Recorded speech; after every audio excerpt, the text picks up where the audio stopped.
Bonjour Romain, comment vas-tu? Salut, super Emmanuel, et toi? Bah génial, génial, on est tous contents d'être ici. Romain, tu es cofondateur d'une start-up qui s'appelle Victor et Charles. Et tu travailles avec nous, avec IBM, parce qu'en fait tu utilises des services cognitifs pour pouvoir valoriser et réaliser ce qu'on appelle le matching cognitif. Alors est-ce que tu peux déjà nous expliquer ce que c'est que le matching cognitif? Bien sûr, le matching cognitif, c'est mettre l'humain au cœur de la relation client. Et pourquoi? C'est parce qu'interagir avec les clients, ça a toujours été compliqué. Quand on ne se connaît pas, qu'on ne s'est jamais vu. Et pourtant, le pire, c'est que c'est bien souvent la première interaction qui va déterminer ou non la réussite de l'expérience client. Or, avec un nom et un prénom, je pourrais déjà te connaître, sans t'avoir jamais vu. Non mais comment ça, un nom et un prénom? On peut voir ça? Est-ce que tu peux nous montrer quelque chose de concret avec un nom et un prénom, ce que tu arrives à récupérer? Bien sûr, si on prend l'exemple d'une cliente qui arrive à l'hôtel, avec juste son nom et son prénom, sans l'avoir jamais vue, on pourrait déjà la connaître. Et regarde, on va voir ça en image. Allez, on regarde ça. Tu vois? Voilà. N'importe qui réserve à l'hôtel, on a au moins son nom et son prénom. Prenons l'exemple de cette jeune fille, Louise Folland. La première étape chez Victor & Charles, c'est qu'on va aller chercher son empreinte numérique. Donc toutes les infos dispo sur le web la concernant. Et tu vois, regarde, on va rechercher. Donc là, nos algorithmes vont aller chercher tournées, contenu web, réseaux sociaux, etc. Et on va les capter, ses réseaux, son influence. Tu vois, Instagram, 98 000 followers. Il y a un article aussi qui semble parler d'elle. Ensuite, on va continuer. La deuxième étape, ça va être qu'est-ce qu'elle fait dans la vie? Parce que dans tous les métiers de service, notre expertise nous montre que c'est vachement important de catégoriser les gens en fonction de leur poste. Là, on va capter son métier, et une fois que j'ai ça, une fois que je commence à avoir cet ensemble d'informations, je vais utiliser les services, notamment les API Watson, pour mieux la comprendre, mieux la connaître.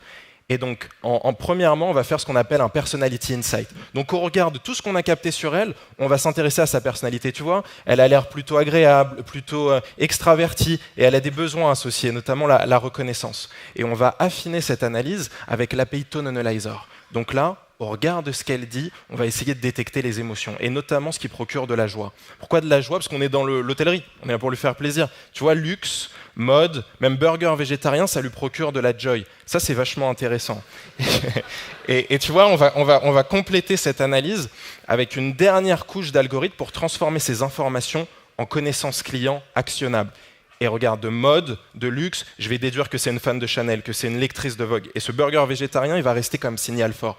Et donc, grâce à toutes ces informations, je vais pouvoir faire un profil. Et sans jamais l'avoir rencontrée, si je dois l'accueillir, je sais qui elle est, je peux même anticiper ses envies et m'assurer que son expérience est au top. Mais ça, c'est incroyable. Et ça, tu me dis juste avec un nom et un prénom. Exactement. Et alors, donc là, on a vu un exemple dans l'hôtellerie, mais comment est-ce qu'on pourrait imaginer un exemple dans notre business au quotidien? Je ne sais pas, par exemple, la relation bancaire, tu vois, il y a quelqu'un qui arrive, on trouve le conseiller bancaire qui correspond le mieux. Est-ce que tu as une autre démo un peu plus concrète en lien, par exemple, avec Watson Summit aujourd'hui? Ok, alors effectivement, sur le Watson, il y a un ensemble d'interactions, notamment sur les réseaux. Sur Twitter, par exemple? Sur Twitter. Si tu veux, on peut regarder ce qui se tweet sur le Watson Summit FR. Allez, on va regarder ça alors. Ok, alors attends. Alors, donc là, tu te connectes à l'Apple TV qui est en backstage. Voilà. Donc on devrait que je ne vois voir. pas, mais qui va arriver, ou pas. Ok. Bon. Donc regarde. Alors regardons le fil Twitter. Watson Summit FR, que tout le monde connaît, j'imagine. Ok, donc maintenant je vais regarder ce qui se tweet. Donc là, tu vois, je capte un ensemble de tweets. Ah bah tu vois, je me vois en photo.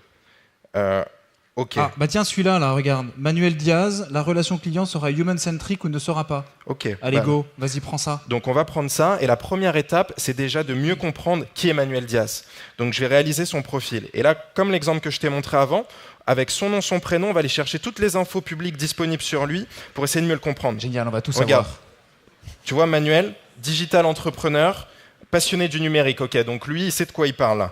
Et il a l'air plutôt curieux. Openness to change, ça c'est que lui, il aime bien tout ce qui est la nouveauté. Génial. Ok. Moi, j'ai la liste de tous les IBMers là, qui sont présents ici dans la salle. Ouais. Je te propose qu'on trouve le meilleur IBMer qui permet de répondre au mieux à la demande et aux interrogations de Manuel Diaz. Ok, donc on va chercher ça, et je te propose autre chose. Pour compléter, on va chercher qui parmi tous les IBMers va être capable de lui répondre, donc de façon très efficace, mais est-ce qu'il y en a un avec qui il va bien s'entendre aussi? Parce que c'est plutôt sympa quand même ça. Tu veux dire d'un point de vue émotion ou d'un point de vue fit émotionnel, c'est ça? Exactement. Ah, super. Ok, donc on regarde, donc là, pareil, on va analyser les différents IBMers, donc ça tourne, Et cette notion de fit, on va essayer de la détecter, et également l'efficacité de l'interaction. On les Tu voit, vois, tous, regarde, on les voit tous défiler là. Attention, ça fait un peu roue de la fortune ton truc. Tu vois, regarde, j'en ai un. Julie. Donc là, sur la notion du fit, 76%. Donc le fit communicationnel, c'est un mix entre la complémentarité et la similitude. Donc ça veut dire qu'au regard de leur centre d'intérêt et même de leur personnalité, il y a de grandes chances que ces deux-là s'entendent plutôt bien s'ils engagent une conversation. Maintenant, génial. Et alors ouais, justement, en fait, si Julie n'est pas disponible ou si moi je préfère, je sais pas, avoir quelqu'un qui matche plus en termes d'efficacité ou en termes de pertinence, est-ce que Victor et Charles peuvent m'aider là-dessus? Alors regarde. Tu vois, j'ai un autre profil là. Génial, Guillemette. Efficacité 81%. Donc là, ça veut dire qu'au regard de l'analyse de son parcours, ses expériences, ses compétences, elle semble la plus disposée à répondre de manière efficace aux tweets de Manuel. Ça a l'air génial ton truc. Franchement, ça a l'air génial. T'as vu ça, Nicolas, toi? C'est super, c'est magnifique. Bravo, Romain. Dis-moi, on s'était rencontrés sur Vivatech, si mes souvenirs sont bons. Tu m'avais montré Victor et Charles. Je découvrais que vous utilisiez Watson. Et puis on avait quel challenge? On va t'inviter au Watson Summit. Et on pensait que vous alliez juste montrer ce que vous faisiez dans l'hôtellerie. Non, on va bien plus loin. Et en fait, vous avez décidé d'aller bien plus loin. Exactement. Cette application-là de matching, que tout le monde essaye d'avoir aujourd'hui dans la relation client, quel commercial mettons en face de quelle personnalité chez le client? Vous avez mis combien de temps à le développer? 1 mois et demi. Ok, on est dans une autre dimension. 1 mois et demi. Non, mais tu y avais pensé avant quand même. On y a pensé depuis pas mal de temps, mais en 1 mois et demi, on a été capable de le mettre en place. Ok, super. Et tu penses que c'est un besoin couvert ou non couvert aujourd'hui? Non, aujourd'hui, c'est un besoin non couvert, et c'est pour ça qu'on est là. Bon, ils ont tout dit. C'est pour ça qu'ils veulent nous disrupter dans le monde, mais c'est bien une collaboration entre les deux. Ben, c'est super. Bravo, Merci. bravo Romain, bravo.